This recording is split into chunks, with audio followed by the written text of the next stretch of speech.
Let me tell you why one of my biggest mistake during my this match. Biggest mistake again. It was when I was in United States and I was doing my rotation. Okay, I did not organize my pathway.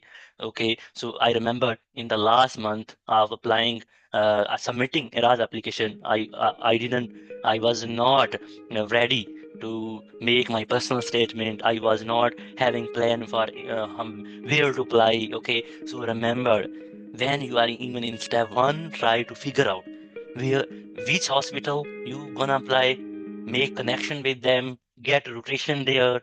Okay, so remember, okay, USMLE pathway is so competitive. Okay, I know one of my friend, my, even I will say my mentor, my colleague.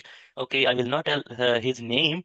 He was having 261 score, and yet he didn't get any single interview. Okay, so what are the reason behind that?